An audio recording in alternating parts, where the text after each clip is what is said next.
عن انس رضی اللہ تعالی عنہ قال قال رسول اللہ صلی اللہ علیہ وسلم ما كان الفحش في شيء الا شانه وما كان الحياء في شيء الا زانه رواہ الترمذی وقال حدیث حسن۔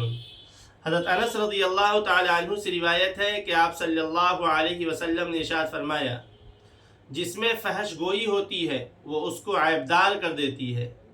اور حیا جس چیز میں ہوتی ہے وہ اس کو مزین کر دیتی ہے۔ یہ حدیث ترمذی شریف میں موجود ہے۔ کتنی پیاری بات اللہ کے رسول صلی اللہ علیہ وسلم نے ارشاد فرمائی کہ بد کلامی اور فحش گوئی یہ ایک قسم کا عیب ہے۔ تو اگر کسی شخص کے اندر یہ عیب ہو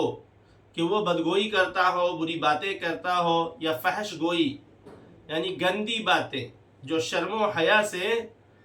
جو ٹکرانے والی باتیں ہوں، اس طرح کی باتیں کرتا ہو، تو وہ اس شخص کا عیب ہے۔ اور کوئی شرم و حیا کا پابند ہو کہ زبان سے بھی کوئی بے حیائی کی بات نہ کرتا ہو، کردار سے بھی کوئی بے حیائی کا کام نہ کرتا ہو، تو وہ حیا اس کے اندر خوبصورتی پیدا کر دیتی ہے۔ موجودہ زمانے میں بے حیائی کو لوگ یہ تصور کر رہے ہیں کہ بے حیائی کے ذریعے ہی ہم ترقی پائیں گے، اور جو حیا اور پاک دامنی کے دامن کو تھاما ہوا ہے اسے لوگ بیوقوف سمجھتے ہیں،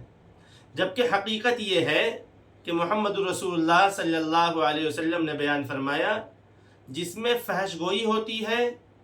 وہ اس کو عیبدار کر دیتی ہے۔ تو جو گندی باتیں کرنے والا ہو، گندے کام کرنے والا ہو، تو یہ گندے کام اور گندی باتیں یہ اس کے اندر عیب ہے، اور جس کے اندر حیا ہے تو حیا اور پاک دامنی یہ اس کی اچھی صفات اور اچھی عادتیں ہیں۔ تو ہمیں یہ صفت پیدا کرنی ہے کہ ہم باحیا رہیں، با پردہ رہیں، با کردار رہیں، زبان سے کسی کی برائی نہ کریں، کسی پہ تہمت نہ لگائیں،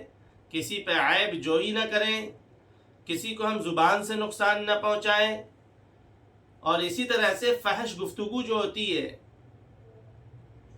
اس گفتگو سے بھی ہم پرہیز کریں، اور شرم و حیا کو اس طریقے سے اوڑھ کر رکھیں کہ دیکھنے سمجھنے والوں کو یہ بات اچھی طرح سے سمجھ میں آ جائے کہ محمد رسول اللہ صلی اللہ علیہ وسلم نے جس طریقے پہ جینے کے لیے کہا ہے یہ ان کا غلام ہے، اس لیے اسی طریقے پر جیتا ہے۔ لباس ایسے ہوں کہ جو باحیا لباس ہوں، بے حیا لباس یہ اس کے اندر کمی اور نقص کو پیدا کرتی ہے شخصیت کے اندر۔ تو اگر باکردار شخصیت بننا ہے تو یہ حدیث ہمیں پیغام دیتی ہے کہ حیا کے ساتھ رہیں، اور یہ حیا گھر میں بھی ہو اور یہ حیا گھر کے باہر بھی ہو۔ شادی بیاہ میں ہو وہاں بھی باحیا رہیں،